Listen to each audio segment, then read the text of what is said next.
नमस्कार विद्यार्थी मित्रांनो, आज आपण बघणार आहोत प्रकरण 5 प्रकल्प सूत्रीकरण प्रोजेक्ट फॉर्म्युलेशन। उद्योजकाच्या मनात व्यवसाय उद्योगाची जी कल्पना असते ती किफायतशीरपणे व्यवहारात उतरवण्यासाठी प्रकल्प कल्पनेचा पद्धतशीरपणे विकास करणे म्हणजेच प्रकल्प सूत्रीकरण होय। उद्योजकाने प्रकल्पाची निवड केल्यानंतर त्याकरिता आवश्यक असणारी जागा, यंत्रसामग्री, कच्चा माल, कामगार, व्यवस्थापक वर्ग, खेळत्या भांडवलाची आवश्यकता याचबरोबर नफा तोट्याच्या अंदाजाचा आराखडा तयार करण्यात येतो। हा आराखडा म्हणजेच प्रकल्प अहवाल होय। प्रकल्प अहवाल हे वित्त संस्थांना व बँकांना आपली प्रकल्प कल्पना समजावून सांगण्यास सहाय्यभूत ठरते। त्याचबरोबर उद्योजकाला देखील प्रकल्पात कोणत्या बाबी किंवा कोणत्या बाबींचा अंतर्भाव आहे, त्याकरिता किती भांडवल लागणार आहे व त्यातून किती नफा मिळणार आहे हे आपल्याला प्रकल्प अहवालामधून माहिती मिळते। त्यानंतर प्रकल्प अहवाल व्याख्या जॉर्ज टेरी यांच्या मतानुसार उद्योजकाच्या मनातील विचारांचे तज्ज्ञ व्यक्तींकडून अधिक वस्तुनिष्ठ भूमिकेतून करण्यात आलेले विश्लेषण म्हणजे प्रकल्प अहवाल होय। काय सांगितलेलं आहे की उद्योजकाच्या मनातील विचारांचे तज्ज्ञ व्यक्तींकडून अधिक वस्तुनिष्ठ भूमिकेतून करण्यात आलेले विश्लेषण। आपल्याला एक उद्योग उभारायचा आहे, नवीन उत्पादन वस्तूचं करायचं आहे, तर उद्योजकाच्या मनामध्ये काय विचार आहे हे तज्ज्ञ व्यक्तींच्या सल्ल्याने, त्यांच्या विचाराने, त्यांच्या भूमिकेतून करण्यात आलेलं विश्लेषण म्हणजेच प्रकल्प अहवाल होय। तुम्हाला ज्या काही तुमच्या डोक्यामध्ये ज्या काही कल्पना आहे, तुम्हाला व्यवसाय करायचा आहे, एखाद्या वस्तूचं उत्पादन करायचं आहे, तुमच्या डोक्यामध्ये ज्या कल्पना आहे त्या कल्पनांना तज्ज्ञ ज्या व्यक्ती आहे त्यांच्याकडून मार्गदर्शन करून तयार केलेला आराखडा म्हणजेच प्रकल्प अहवाल होय। त्यानंतर आहे फेऑल यांच्या मतानुसार प्रकल्पास उपलब्ध असलेल्या व्यावसायिक संधीचा विचार करून त्याची प्रत्यक्ष कार्यवाही करण्यापूर्वी त्याच्या व्यावहारिक व तांत्रिक बाबींसंबंधी निर्देशन करणारा आराखडा म्हणजे प्रकल्प अहवाल होय। काय सांगितलं फेऑल यांनी की प्रकल्पास उपलब्ध असलेल्या व्यावसायिक संधीचा विचार करून त्याची प्रत्यक्ष कार्यवाही करण्यापूर्वी त्याच्या व्यावहारिक व तांत्रिक बाबींसंबंधी निर्देशन करणारा आराखडा म्हणजे प्रकल्प अहवाल होय। की प्रकल्पासाठी उपलब्ध असलेल्या ज्या व्यावसायिक संधी आहे त्याचा विचार करून त्याची अंमलबजावणी करण्यापूर्वी त्याचा व्यावहारिक व तांत्रिक बाबींसंबंधी निर्देशन करणारा जो आराखडा आपण तयार करतो त्यालाच प्रकल्प अहवाल असं म्हटलेलं आहे। तर प्रकल्प अहवाल त्याची गरज काय आहे, तर प्रकल्प अहवालाची गरज वित्तीय संस्था व बँका प्रकल्प अहवालाशिवाय कर्ज पुरवठा मंजूर करत नाही। तेव्हा व्यवसायात किंवा व्यवसायाला भांडवल मिळवण्यासाठी प्रकल्प अहवाल हा फार महत्त्वाचा मानला जातो किंवा आवश्यक आहे। नंतर नोंदणी प्रमाणपत्र मिळवण्यासाठी शासकीय कार्यालयांमध्ये उद्योगाची नोंदणी करताना व अस्थायी नोंदणी प्रमाणपत्र मिळवण्याकरिता प्रकल्प अहवालाची गरज आपल्याला तिथे भासते किंवा ते आपल्याला आवश्यक आहे। त्यानंतर उद्योजक हा नियोजनबद्ध पद्धतीने प्रकल्पाची उभारणी करतो। जर त्याच्याकडे आपल्याला काय कार्य करायचे आहे त्याची जर सूची असेल तर प्रकल्पच्या आधारे तो उद्योजक नियोजनबद्ध पद्धतीने आपला प्रकल्प उभारू शकतो। त्यानंतर आहे प्रकल्पाच्या उभारणीमध्ये संभाव्य अडचणी कोणत्या असू शकतात याची उद्योजकाला आधीच जाणीव होते। तर प्रकल्प उभारणीमध्ये येणारे जे काही अडचणी आहे त्या कोणत्या असू शकतात याची उद्योजकाला आधीच जाणीव होते की प्रकल्प अहवाल आपल्याला माहिती आहे, आपल्याला एक विशिष्ट उद्दिष्ट साध्य करायचं आहे, तर त्या पद्धतीने आपण तो आराखडा तयार केलेला असतो आणि त्यामध्ये येणारे जे अडचणी आहे जर त्याला ते आधीच त्याची जाणीव त्याला होते की प्रकल्प उभारण्यामध्ये काय काय आपल्याला अडचणी येऊ शकतात. त्यानंतर उद्योग उभारणीसाठी नेमके स्थिर भांडवल व कार्यकारी भांडवल, खेळते भांडवल किती लागणार आहे याबाबत स्पष्ट माहिती मिळते. आता उद्योग उभारणीमध्ये नेमकं स्थिर भांडवल म्हणजे ज्या स्थिर वस्तू जे फिक्स असेट आहे त्या खरेदी करण्यासाठी लागणारं भांडवल, मग जागा असेल, इमारत असेल, फर्निचर असेल, मशिनरी असेल, यांसाठी जो पैसा लागणार आहे त्याला आपण स्थिर भांडवल असं म्हटलेलं आहे. तर खेळते भांडवल की कच्चा माल, व्यवसायामध्ये ज्या दैनंदिन खर्चासाठी लागणारा जो पैसा आहे त्याला खेळते भांडवल असं म्हणतात. मग कर्मचाऱ्यांचा पगार असेल, कच्चा माल असेल, वाहतूक असेल, यासाठी लागणारा पैसा म्हणजे खेळते भांडवल. मग या दोघांमधला किती भांडवल आपल्याला लागणार आहे, स्थिर किती व खेळते किती याबाबत स्पष्ट आपल्याला माहिती मिळते. त्यानंतर वेळ, पैसा व श्रम याचा योग्य प्रकारे वापर करता येतो. प्रकल्प अहवालात अनेक बाबींवर शास्त्रीय दृष्टिकोनातून विश्लेषण मांडलेले असते, त्यामुळे उद्योजकाला त्याचा वेळ, पैसा व श्रम यांचा उपयोग योग्य प्रकारे करता येतो. नंतर प्रकल्प अहवालानुसार अंमलबजावणी केल्यास नफा मिळण्याची हमखास खात्री मिळते. तुम्ही जर जो प्रकल्प अहवाल तयार केला असेल तर त्याच पद्धतीने जर अंमलबजावणी केली असेल तर हमखास तुम्हाला नफा मिळण्याची खात्री तिथे असते. प्रकल्प अहवालामुळे उद्योजकाच्या मनात आत्मविश्वास निर्माण होतो.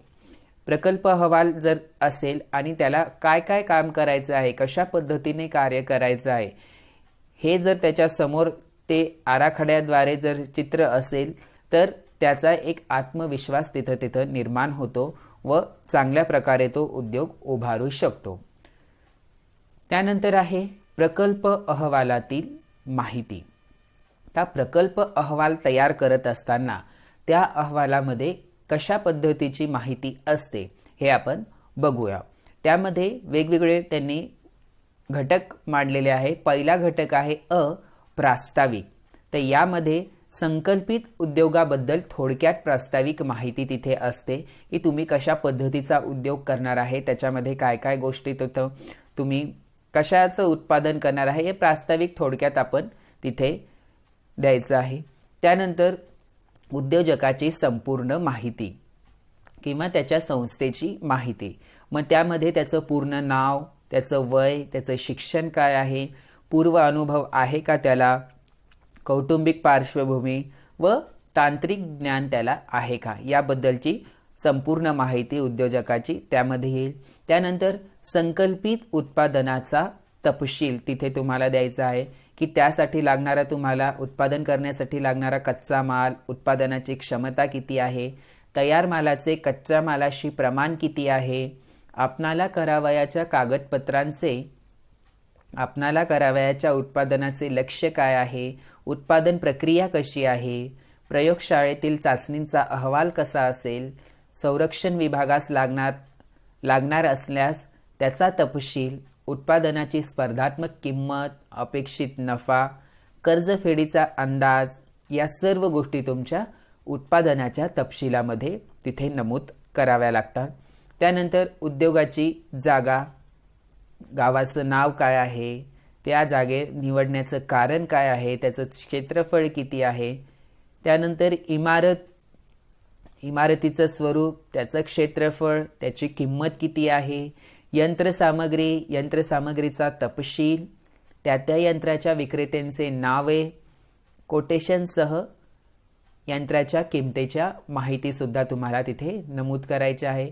त्यानंतर कच्च्या मालाचे स्वरूप कसे आहे, प्रमाण कसं आहे, उपलब्ध व चालू बाजारभाव काय आहे, तो देशी कच्चा माल आहे का विदेशी कच्चा माल आहे याबद्दल माहिती. त्यानंतर नोकर वर्ग, त्या वर्गवारी वर्गवारीनिशी माहिती तुम्हाला तिथे नमूद करावी लागते की कुशल कामगार आहे, अकुशल कामगार आहे, त्यांचे पगार किती आहे, मजुरी किती आहे इत्यादी शक्य असल्यास आपल्या उद्योग संबंधांच्या संघटनात्मक आलेख तिथं तुम्हाला द्यावा लागतो की कशा पद्धतीचं तुम्ही नोकर वर्गांना वेतन मानधन देतात.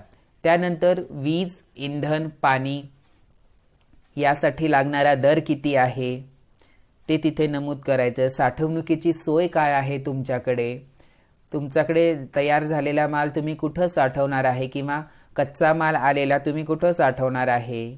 त्यानंतर वाहतुकीची सोय कशा पद्धतीची आहे त्याचा सुद्धा तपशील तुम्हाला तिथे द्यावा लागतो. त्यानंतर आहे बाजारपेठ. त्या बाजारपेठमध्ये संकल्पित उत्पादनाचे संभाव्य उपयोग व त्याच्या बाजारपेठेचे सर्वसाधारण स्वरूप काय आहे, बाजारपेठेतील मागणी किती आहे याचा सुद्धा तुम्हाला तिथे उल्लेख करावा लागतो, त्याची नोंद करावी लागते.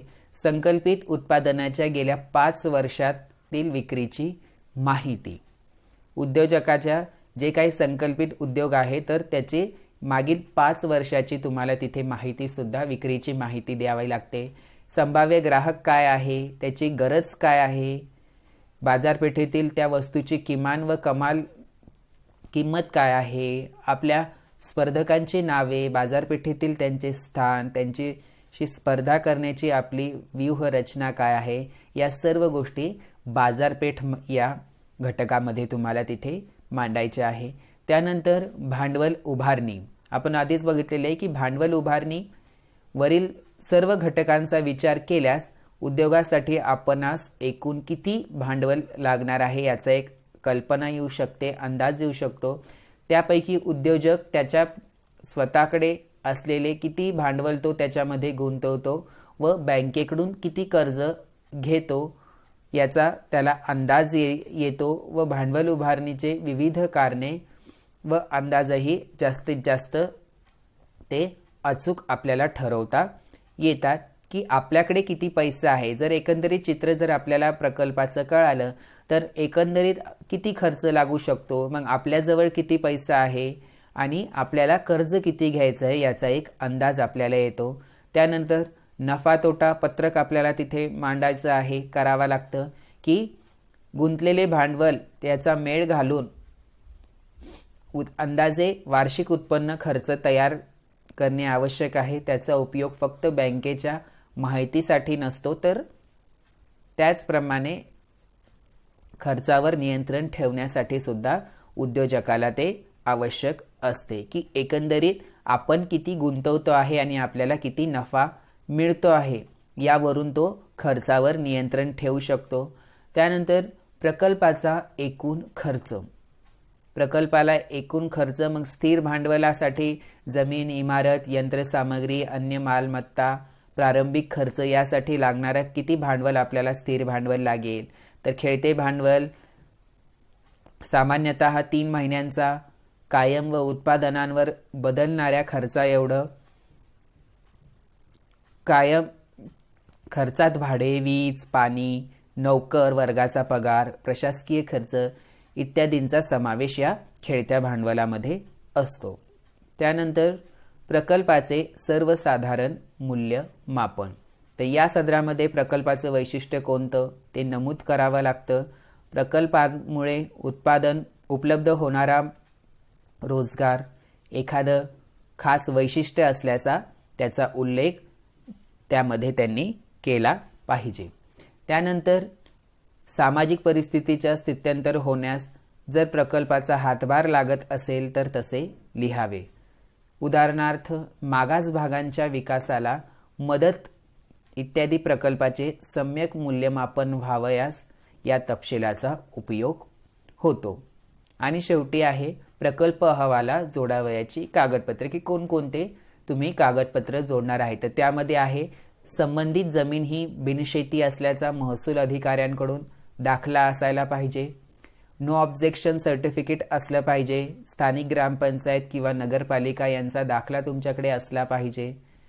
उद्योग संचालनालयाचे नोंदणी प्रमाणपत्र तुमच्याकडे असले पाहिजे किंवा सादर करू असे लिहिले पाहिजे. इमारतीचं प्लॅन काय आहे, आर्किटेक्चरच्या खर्चासह अंदाजासह त्याचं प्रमाणपत्र असलं पाहिजे.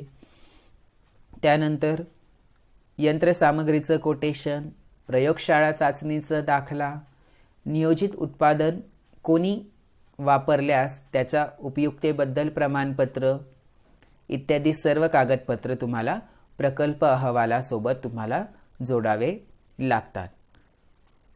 धन्यवाद.